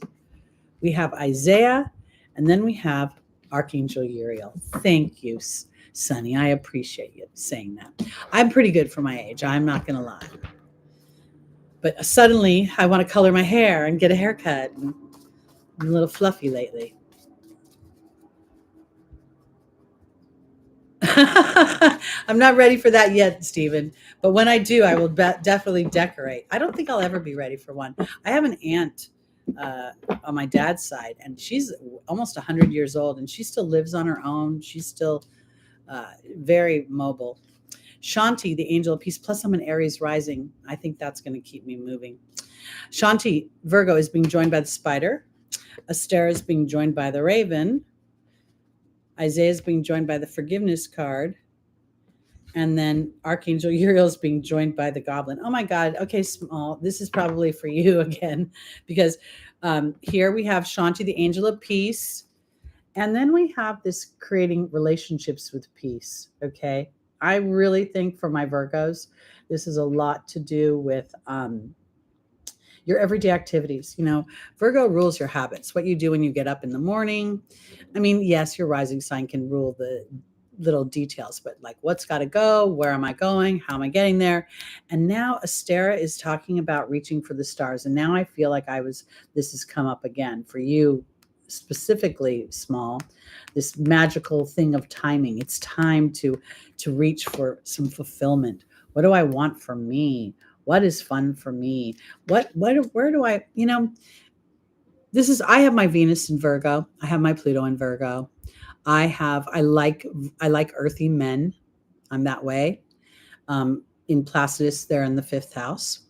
And I say that because when I look at this spread, I feel like my wish fulfillment is like it's more about allowing myself to have wish fulfillment. It's allowing myself to start, because I feel like when this ends with frustration, I feel like it's that Virgo, I got to do for others and not for myself. And I think that's totally, I feel like that's like going in the wrong direction again, because here is a time to start new things. What is the new thing? Is to reach for the stars with what you want.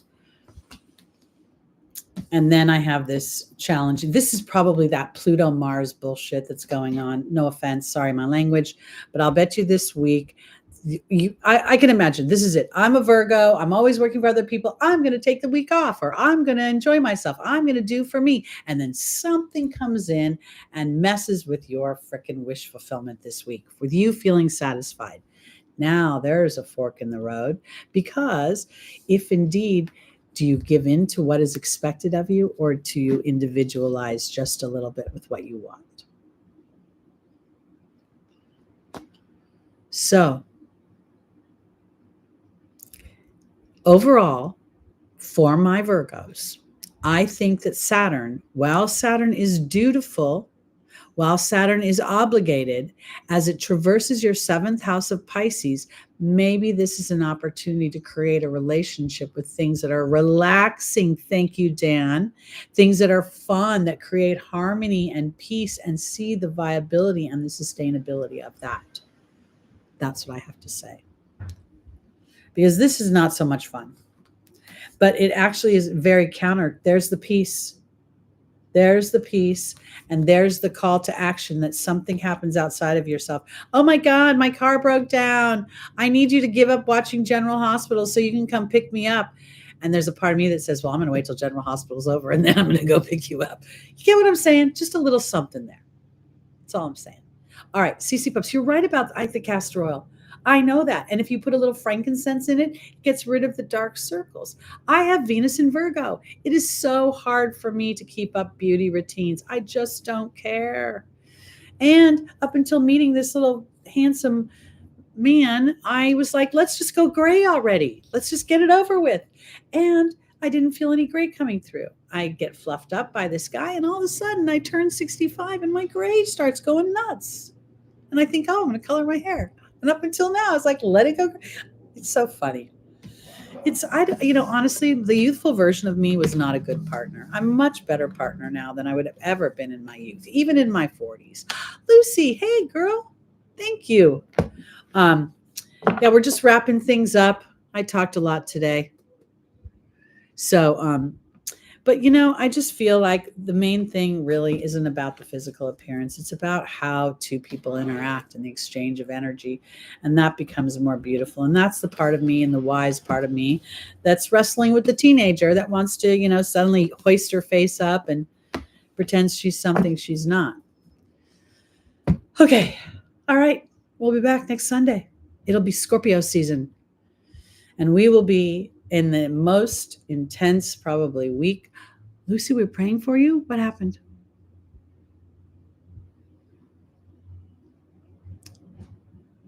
I saw Lucy come in the room, and then I don't see her now. Oh, I just see happy birthday. Maybe there's a conversation from last week that I missed. Okay. I want you to know that I pray for all of you every week, so that you're taken care of, and you're happy, and you're healthy, and you're managing these stars. And be gentle with yourself, guys. Again, don't poke the bear. If there's people that that drive you nutty, don't, being aware of this opposition between these two criminals, Mars and Pluto, and the fact that they're not going to see each other like this again for 248 years. They may really go at it. And they may go at it on a world stage, which makes you worried, because it may not happen to you directly. Again, Pluto is a force outside of yourself. On some oppositions are forces outside of yourself. All right, everybody. Be sure to check out, if you want to check out the Kamala birthday, today is her birthday. I did a video on that. I was a little sketchy and scared, but people seem to be liking it. I did tarot and money readings for November. I'm still going to do the astrology Novembers. You'll see their monthlies come out a little later.